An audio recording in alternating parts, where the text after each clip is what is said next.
Salut à tous et bienvenue sur Casa Milan, match nul du Milan à domicile face à l'Atalanta 0-0. Et pour en parler avec moi ce soir, Gila et Superlio, salut à vous. Salut à Salut. tous. Gila, après 3 victoires consécutives et 7 places remontées au classement, le Milan qui était passé de 13e à 6e, il est dur de redescendre sur terre. Tout à fait, tout à fait. Un coup d'arrêt notable ce soir avec un Milan que l'on peut qualifier de méconnaissable par rapport à sa dernière sortie face à la Lazio. Bon, il ne fallait pas non plus s'enflammer après cette partie. On en a la preuve ce soir. Euh, on peut dire que les absences sont pesées avec Une notamment surtout. Comment? Oui, Une une surtout. surtout, celle de Bonaventura, qui s'est bien fait ressentir au niveau du jeu, de l'animation offensive. Absence également de Bertolacci ou encore d'Alex en défense. Euh, Ces absences n'expliquent pas tout, mais voilà, on a eu à nouveau droit plutôt à un Milan très très insipide, très en deçà de ce que l'on peut attendre de lui à domicile notamment, face à une équipe de l'Atalanta qui globalement lui réussissait plutôt bien à domicile. Et malheureusement, voilà, nouveau match nul qui surtout dans le contenu est très très décevant. On pouvait au moins s'attendre à une ébauche de prestations plutôt on va dire convenable, ce qui n'a été même pas le cas. On s'est clairement ennuyé ce soir. C'est dommage quand on avait quand même la possibilité d'enchaîner sur une quatrième victoire consécutive. Bon, point positif, c'est que le Milan n'a pas encaissé de but à nouveau ce soir. Donc, euh, Grâce à donc qui? voilà. Grâce à qui? Grâce à un certain Donnarumma quand même qui a été clairement qui est le point positif à retenir ce soir. Donc voilà, comme l'a signalé un certain Vincent Mancini que je salue d'AC Milan Zone. Ah, t'as promis une Euh, dédicace toi. tout à fait, j'ai bien noté la dédicace, qui disait très justement voilà que face à l'Atalanta, qu'il ne fallait pas seulement presser, mais il fallait seulement faire le jeu, qu'il fallait également plutôt faire le jeu. Ben, on l'a très clairement vu ce soir, le Milan a été clairement suffisant dans tous les compartiments de jeu. Ah, il manquait le créateur, alors moi je dois faire mon mea culpa parce que je fais partie des... Enfin, je militais pour la titularisation de Poli aux côtés de Kuchka, les deux ont déçu, donc on va Ouais. en parler lorsqu'on va évoquer les individualités. Et c'est vrai que cette conjonction de milieu plutôt défensif a nui à la qualité du collectif, ça c'est évident. Maintenant, c'est pas parce que Poli a raté ce match-là que je vais l'enterrer, certainement pas. Mais enfin, sur cette prestation, il a déçu. Le problème, c'est que s'il y avait que lui qui avait déçu, on aurait peut-être gagné. Mhm. Donc on va parler des autres joueurs aussi, parce que beaucoup de gens, j'ai remarqué sur les forums, s'acharnent sur Poli, mais Poli c'est un joueur parmi 11, et si on sort, à part Donnarumma, un autre bon joueur sur les 6, Montolivo a peut-être fait son match, enfin on va y venir. Mais bon, il y a ça, effectivement, prestation insipide, effectivement, match ennuyeux, ça évoque, ça rappelle ce qu'on voyait en début de saison, et puis surtout, l'Atalanta, honnêtement, avant le match, je pensais qu'on allait gagner, quoi. Comme tu le dis, c'est une équipe qui nous réussit bien à domicile. J'étais assez confiant et malheureusement, on sort plutôt dépité. Alors, Soupelio, ton opinion? Déjà, je pense que tu es quand même assez méprisant vers l'Atalanta, parce que c'est quand même une équipe dirigée par Reia qui a le mérite de bien faire jouer ses équipes et de bien positionner ses joueurs sur le terrain. Donc c'est une équipe qui est pas si mal classée que ça et qui a quand même du potentiel, avec notamment ces deux ailiers sud-américains qui ont fait beaucoup de mal. Sur le match de ce soir, l'Atalanta aurait dû gagner le match, hein. Sans un grand gardien du côté milanais, le match était plié. Oui, nous sommes d'accord sur ce point, bien sûr, mais enfin, on peut penser quand même qu'après avoir gagné à Rome, le Milan pouvait gagner à domicile contre l'Atalanta. C'est pas du mépris, Soupelio. Oui, mais après, vu les absences, surtout celle de Bonaventura qui a Ouais. apporté de la créativité et de la technique au milieu de terrain, on peut pas s'étonner de ce résultat, hein. Vu le match de ce soir, c'est plutôt un exploit d'avoir pris un point dans un match où Atalanta a donné une leçon au milieu de terrain et a dominé toute la deuxième mi-temps, hein. Ah, sur la configuration du match, sur ce qui s'est passé, sur ce qu'on a vu, je suis totalement d'accord. Moi, je parle de ce que j'anticipais, de ce que je prévoyais avant le match. Mais évidemment, grâce à Donnarumma, dont on va parler maintenant d'ailleurs, parce qu'il est temps de passer aux individualités, on va pas faire long ce soir. Gila, allez, parlons de notre gardien, 16 ans et 8 mois, on le rappelle, et qui sort une très très belle partie. Tout à fait, un très très bon match de sa part à nouveau. Il a été clairement décisif, notamment en seconde période où il sort quand même quelques arrêts, quelques claquettes vraiment décisives, importantes qui ont notamment écœuré l'Atalanta, je pense. 3 coups sur coup, 63, 64, 69e minute. Exactement, exactement. Et je regardais justement les statistiques en cette fin de match quand même. Il a été sollicité à 4, il a fait il a sorti quand même 4 parades, 3 sorties au point entre guillemets, tandis que le gardien de l'Atalanta, Sportiello, n'a eu que 2 parades à faire. Donc ça en dit déjà long sur ce match, sur la physionomie du match et de la seconde période notamment, et sur les qualités de Donnarumma qui s'est clairement comporté en leader ce soir. Et ce qui est quand même ce qui est quand même dans un sens assez paradoxal pour ce Milan qui est censé lutter pour plus et qui au final a tenu bon grâce à son gardien de 16 ans. Oui, c'est ça, c'est-à-dire que c'est le type de 16 ans qui tire l'équipe vers le haut, enfin vers le haut, qui maintient la tête hors de l'eau plutôt. Tout à fait. Vers le haut, ce serait trop ambitieux en tout cas, vu ce qu'on a vu ce soir. Superio. Et il a fait un très bon match. Les 3 arrêts que vous citez sont déterminants dans l'issue du match.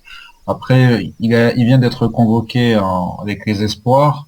Ça prouve aussi sa valeur. Je lui souhaite de connaître une grande carrière comme il le mérite et de pas se brûler comme le gardien de Udinese il y a 2 ans, Scoufet. Oui, ça c'est certain. Diego Lopez a du souci à se faire par contre. Ouais, ça c'est clair. On passe à la défense, Superio, tiens, t'as qu'à enchaîner.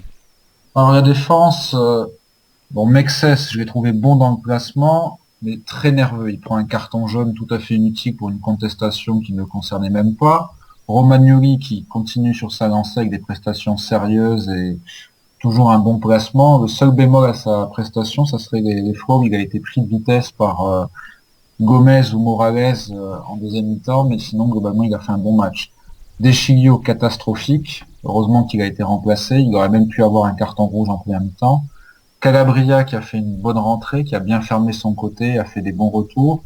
Et pour moi, le meilleur en défense était Antonelli, notamment qui a fait avorter un contre en deuxième mi-temps, qui aurait pu coûter très cher au Milan. Oui, ça fait 2-3 matchs qu'il répond présent et s'est même permis de marquer un but l'autre jour contre le Chievo, me semble-t-il. C'est un joueur qui revient en forme. Calabria, je te trouve un peu généreux. Moi, j'étais déçu par sa rentrée. J'étais content de le voir, ça c'est sûr, mais je l'ai trouvé assez approximatif par rapport à ce à quoi il nous avait habitués ces derniers temps. Mais ça me dérange pas parce qu'après tout, il est jeune et comme je dis toujours avec les jeunes, il y a Joker illimité, en tout cas la première année, donc j'ai envie de le revoir cette fois-ci titulaire. Ah, mais alors, ce sera à Turin contre la Juve, donc là, il faudra réfléchir. Hein. Peut-être qu'Abaté sera rétabli, je ne sais pas. Gila, cette défense. Alors en ce qui concerne la charnière centrale, Mexès, bon, une prestation, je n'ai pas grand chose à dire dessus.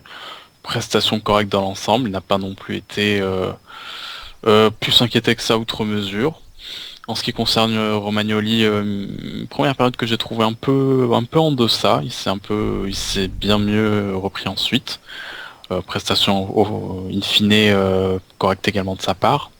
En ce qui concerne le couloir droit et donc Deschilio, je vous rejoins, il a été clairement en deçà de ses coéquipiers en première période, avec notamment un tacle pied décollé en cours de première période qui aurait pu lui valoir un carton rouge. Ah oui, clairement oui, l'arbitre a été généreux sur ce coup-là. Il a été généreux sur ce coup-là, donc voilà, un Deschilio que l'on disait quand même fragile, pas trop dans le coup ces derniers temps, qui nous l'a confirmé ce soir. Mihailovic qui fait bien ensuite de faire entrer Calabria. Et comme toi MJ, je l'ai trouvé un peu nerveux, un peu moins serein que lors des sorties précédentes. Bon, il est jeune, on lui en tiendra pas rigueur outre mesure, mais j'attendais peut-être un peu plus de sa part au regard de la prestation de Deschilio. Et en ce qui concerne Antonelli, Anthony qui également a fait un bon match de son côté, a fait de bonnes montées, a été plutôt juste sur le plan défensif. Voilà, une prestation positive le concernant. Bien, on passe donc au milieu de terrain. Superio, c'est à toi. Alors Montolivo a fait un bon match au niveau de la récupération, mais au niveau d'orientation du jeu, je l'ai trouvé très lent et surtout avec un déchet technique dans la passe. Ce que j'ai apprécié en revanche, c'est son côté capitaine, où il a ameuté les troupes, a essayé de créer une étincelle qui n'est jamais venue. Kouchka, transparent, à part un bon retour en début de match, je l'ai pas trouvé transcendant. Poli, la déception de la soirée, avec beaucoup d'approximations, de déchets techniques, et à la fin, il fait quand même échouer, capoter Ouais. contre qui était bien parti. Hein. Bon, il donne son ballon trop tard et il le donne mal surtout. Et c'est vrai que ça aurait pu faire but à la dernière minute. Chelsea aurait certainement mieux négocié. S'il avait mieux reçu le ballon, aurait mieux négocié cette action. Ça c'est très juste. Montolivo, je le trouve un peu dur quand même parce qu'il y a eu quelques déchets. Mais alors quand même quelle classe encore, quel geste technique parfois qui nous sort, qui éclaire un peu le milieu de terrain. On voit tellement pas ça autour de lui. Tellement peu de joueurs, à part peut-être Bonaventura, sont capables de réaliser ces enchaînements. Contrôle, sombrero. À un moment donné, il fait passer la balle derrière son pied, pied d'appui, etc. Il prend un revers de milieu de terrain adverse. Le problème, c'est que ça débouche pas forcément sur une bonne passe. C'est beau sur le moment, mais après, il compense ça par un mauvais geste, une mauvaise orientation, une mauvaise Pas passe. toujours, ça arrive. Là, en l'occurrence, après l'action que j'évoque, oui, effectivement, tu as raison. Et c'est pas son meilleur match. Mais enfin, qu'est-ce que tu veux? On a tellement de pieds carrés dans cette équipe que quand on a un joueur... Non mais c'est vrai, faut dire les choses. Quand on a un joueur qui est au-dessus techniquement, moi j'ai envie de le saluer. Et puis comme tu le dis, il faut souligner aussi la bonne qualité défensive, hein, bien entendu. Son apport défensif est considérable. Moi je lui jetterai pas la pierre. Il fait partie selon moi de ceux qui ont, là encore, sorti la tête de l'eau ce soir. Peut-être pas au niveau de Donnarumma bien sûr ou d'Antonelli, mais quand même. Au milieu de terrain, hein, parmi les trois en tout cas, c'était plutôt le meilleur. Gila. Oui, tout à fait. Bon, Montolivo, au regard des trois, plutôt de ses coéquipiers dans l'entrejeu, il a été le plus intéressant. Il était notamment le seul à pouvoir véritablement faire la différence, dicter le jeu. Bon, il était peut-être pas une performance aussi éclatante que face à la Lazio, mais bon, il a fait le travail pour moi. Il a fait les ouvertures qu'il fallait à certains moments. Voilà, des trois, ça a été le plus intéressant. En ce qui concerne Kučka, bah, c'est un peu dans la lignée des prestations précédentes. Encore pire celle-ci, car il a véritablement été, il a été clairement en deçà ce soir. Le truc c'est que Poli rate un match mais Kučka en rate 10 quoi. C'est ça aussi. Non mais c'est vrai. Parce que il y en a un qui a alors là pour le coup Joker illimité. Il n'y a aucun sauf que lui il est pas spécialement jeune déjà disons-le. Et alors que Poli lui joue de temps en temps. Il est plutôt bon d'ailleurs en général quand il joue à part ce soir. Et donc on se demande pourquoi Kučka a une préférence comme ça du coach alors que ses prestations quand même à part la toute première quand il était arrivé je sais plus contre qui. Mais ses prestations sont plutôt décevantes quoi. Bah, il capitalise justement sur les bonnes prestations qu'il a faites en début de saison, mais oui, sur le mois précédent, le mois d'octobre notamment, il n'a pas été des plus flamboyants comme il a de nouveau montré ce soir. Mais bon, voilà, à côté, Poli n'a pas non plus rehaussé le niveau de cet entrejeu. Et bah, son match, je pense qu'on peut, entre guillemets, le résumer sur l'action de cette toute fin de match où il a mis un beau contre qui pouvait également, notamment déboucher sur un but décisif en faveur du Milan. Ça, tu vois, c'est une passe à la Boateng. C'est exactement ça. C'est non mais attendez, mais préparez-vous, hein, préparez-vous parce que vous allez avoir ça pendant 6 mois à partir de janvier. Hein. Donc... Oui, clairement. Donc bon, l'aura de Poli différente de celle de Boateng, donc du coup, il sera davantage mis en lumière. Ses errements sont davantage mis en lumière, donc voilà, malheureusement, pas très bon match le concernant. Bon, on passe à l'attaque rapidement. Allez, Soupalio.